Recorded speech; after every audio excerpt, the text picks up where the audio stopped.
Et puis une casemate de la ligne Maginot comme toile de fond à un escape game humanitaire, c'est dans ce journal. Des étudiants du Technopôle de Metz ont eu l'idée de créer un escape game humanitaire dans des ouvrages de la ligne Maginot. Les fonds récoltés par leur association iront aux sinistrés de l'ouragan Irma. Fabrice Rosassi, Guy Souter. Essaye celui-là. Essaye voir 55-26 après, sinon. Enfermés à clé dans la pièce toute exiguë, ils cherchent fiévreusement les indices qui leur permettront de sortir.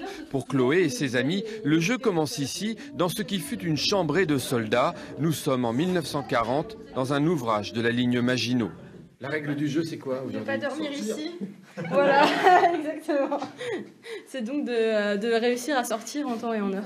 Parce que souvent, dans les jeux d'escape game, matériellement, si vous n'arrivez pas à sortir, là on est censé être encerclé par les Allemands, ben ça finit mal pour nous.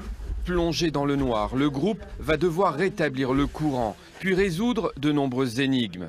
Objectif, repousser l'ennemi. Un scénario plus vrai que nature dans un lieu plus que symbolique. Il y a eu des combats. En juin 40, il y a eu un combat qui s'est porté essentiellement à 900 mètres d'ici contre l'ouvrage du Michelsberg, le gros voisin.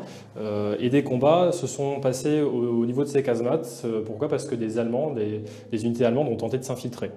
Les joueurs parviennent finalement à sortir de la casemate, empruntant les tranchées qui relient les ouvrages de la ligne Maginot. Mission accomplie pour une vraie leçon d'histoire. La teneur historique est à prendre en compte et pour nous, je pense, de nos générations, c'est important de se souvenir de tout ce passé qui est présent ici dans notre région. Donc ça a une autre portée et je trouve ça intéressant et important de ne pas l'oublier pour notre âge.